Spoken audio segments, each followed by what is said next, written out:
A very good morning. You're watching World News, and I'm your host, Klaudia Czerwińska. The United States is expected to supply a further $500 million in military equipment and ammunition to Ukraine. U.S. Defense Secretary Lloyd Austin is expected to make the announcement at Thursday's meeting of the Ukraine Defense Contact Group of around 50 allies that provide support to Kyiv. The latest weapons provision was reported as the White House works to get the Ukraine in a stronger negotiation position before Donald Trump takes office in less than a fortnight. Today's meeting could potentially be the last gathering of the U.S.-led group, with participating countries waiting to see whether it will be continued under Trump.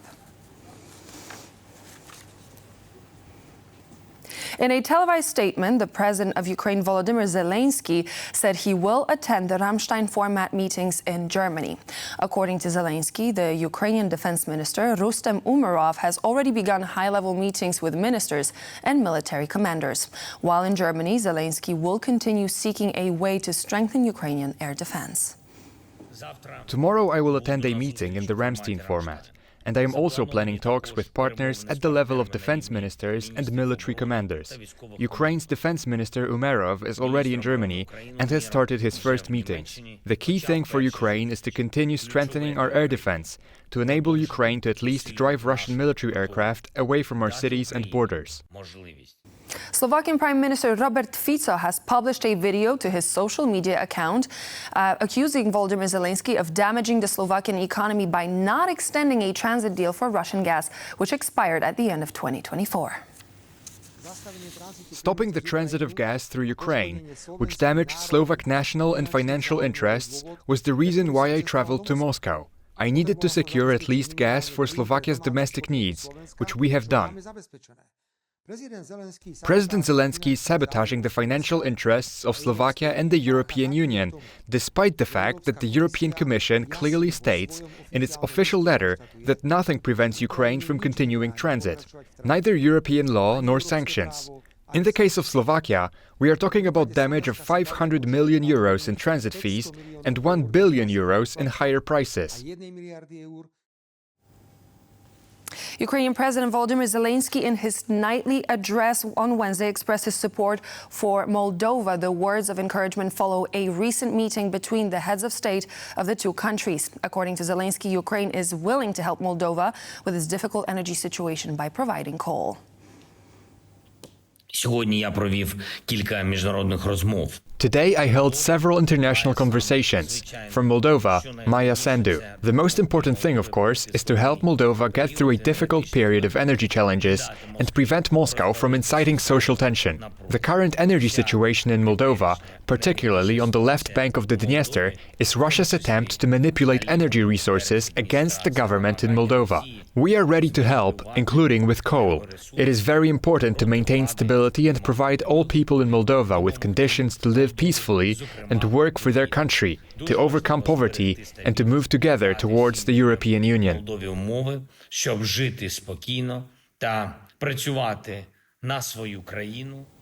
At least 13 people died and 113 were injured after a Russian attack on Zaporizhzhia in southern Ukraine. As stated by the head of the regional military administration, the Russian army struck residential areas of the city using 2 guided bombs. The attack damaged multi-story residential buildings, an industrial facility, and basic city infrastructure. Dozens of rescuers worked throughout the night, dealing with the aftermath of the afternoon hit. The attack drew comments from the Ukrainian president himself, Volodymyr Zelensky. In a televised statement, Zelensky said the attack constituted a planned Russian operation aimed at Ukrainian civilians.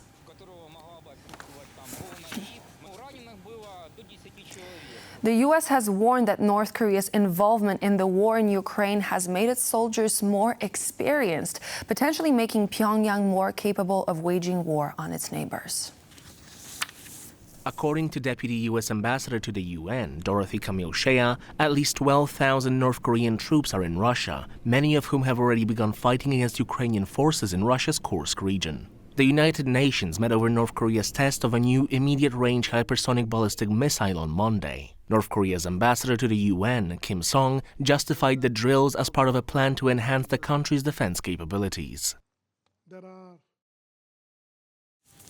We will not leave our citizens without electricity, said Lithuanian Prime Minister Gintautas Paluckas following the announcement that Lithuania is stepping up security for its electricity link with Poland. The country plans to disconnect its electricity grid from Russia and Belarus next month.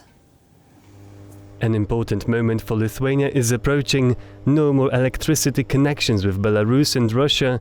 This makes its Lit-Pol link with Poland a potential target for sabotage, and therefore it needs increased protection. Obviously, with the intensification of the probabilities of various provocations or sabotage, the government is paying additional attention to one of the most important upcoming events in our energy system, namely disconnections from the Brel Soviet-era grid connection with Russia and synchronization with the power grids of continental Europe. Prior to its independence from the Soviet Union, Lithuania's power was managed straight from Moscow. It has taken a joint Baltic initiative, partially funded with €1.3 billion by the EU, to build infrastructure capable of being independent from Russian influence. We take this very seriously, the simulated situations, even in various critical cases. We will definitely not leave Lithuanian consumers without electricity.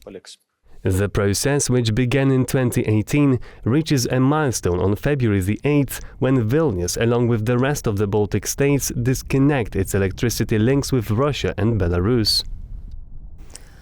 10 NATO vessels will be sent to the Baltic Sea to protect critical underwater infrastructure. They will patrol the waters to reduce the risk of sabotage. The move, initiated by the UK-led Joint Expeditionary Force, is a response to last month's cutting of a power cable and similar incidents occurring on NATO's eastern flank. Alarm bells were set off across NATO's eastern flank on Christmas Day as another undersea cable was damaged. The power link connecting Finland and Estonia is believed to have been damaged by a vessel belonging to Russia's so-called Shadow Fleet. Eagle-S reportedly dragged its anchor for dozens of kilometers, severing the cable. Finland successfully intercepted a Shadow Fleet vessel, and we will look into the legal and other conditions for better protecting infrastructure located in international maritime areas. As part of the investigation, Finnish police have found new evidence: the missing anchor. The location where the anchor was found is along the route of the Eagle-S towards the western end of the drug trace found on the seabed. NATO will now send 10 vessels, like this one, to take part in a mission to protect underwater infrastructure in the Baltic. The moment they see that we are there, the chance that such an act of sabotage will take place is much smaller, because then they are caught red-handed, and then it is easy to act. Allied vessels will sail near cables and other installations to track potential threats and monitor the Russian Shadow Fleet. Joint Expeditionary Force partners and NATO will be alerted by the system of any ships deemed a risk to key areas of interest. We want to know what the Russian Shadow Fleet is. And one aspect of Nordic Warden is to pinpoint those ships which are behaving suspiciously, for example, by illegally turning off their identification signals. Poland's Prime Minister recently proposed enhancing NATO's presence in the Baltic. The Baltic should become an area of enhanced military control by NATO and the Baltic states, similar to the protection of our airspace. But Poland is not part of the Joint Expeditionary Force, which oversees the new Baltic mission. Its members include the UK, the Netherlands, Nordic countries, and the Baltic states. Any European initiative aimed at improving our security is an initiative we should participate in. We must remember that so far Poland has only a few of these underwater installations, but soon the construction of offshore wind farms will begin. They will be an ideal target for the Russian Federation. The first NATO vessel will appear in the Baltic at the end of this week. The operation is expected to last until April. Poland is stepping up its emergency preparedness under the new Civil Protection and Defense Law. Some drills have already been conducted, including a dramatic hostage kidnapping scenario in Pomerania. More drills will be held this year. The Minister of Internal Affairs and Administration would directly supervise the creation of something that in many places actually needs to be created from scratch, that is, civil defense. People involved in civil protection, education and preparation for the most difficult situations in peacetime, as well as in times of threat of a conflict and conflict itself. It is the mayor and the president who face the huge tasks and challenges of building this infrastructure and training. It is the head of the state fire service in the county and the volunteer firefighters who are the foundation as well as the NGOs. Poland will hold the first round of this year's presidential election on May 18th. The official date was announced on Wednesday by the Speaker of the Parliament, Szymon Hołownia. The news that Poland has been waiting for is finally here. The date of the presidential election has been set. I am very pleased that this process is beginning. Every election is truly a celebration of democracy, not just a slogan. In just over 4 months, 16 weeks, we will all head to the polls to choose the next president of the republic. If no candidate receives an absolute majority of votes, the election will go to a runoff 2 weeks later on June 1st. In the meantime, political parties and candidates have until April 4th to submit their nominations. The timing of the election is determined by the constitutional provision that mandates elections cannot be held within 90 days following the end of a state of emergency. Poland's state of emergency, declared in response to severe flooding in September 2024, was lifted on October 16th, meaning the 90-day period expires on January 14, 2025. Polish President Andrzej Duda has asked the government in Warsaw to guarantee the safety of Israeli Prime Minister Benjamin Netanyahu during his visit to Poland for the 80th anniversary of the liberation of the Auschwitz concentration camp. In a letter addressed to Polish Prime Minister Donald Tusk, Andrzej Duda asked Polish authorities for protection of Netanyahu, citing absolutely exceptional circumstances of the event.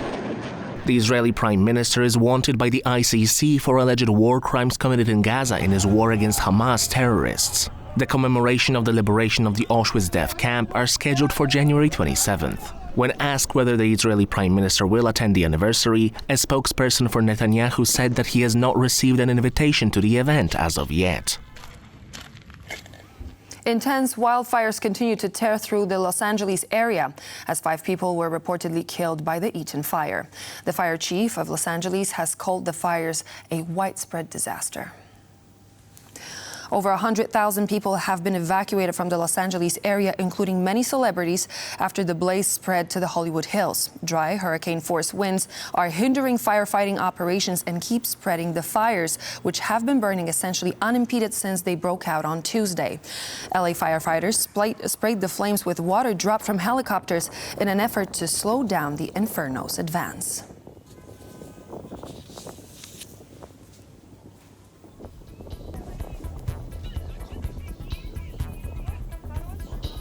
And so this would be all for now, but please do stay tuned here on TVP World, as we'll be back in just a moment with more news and features.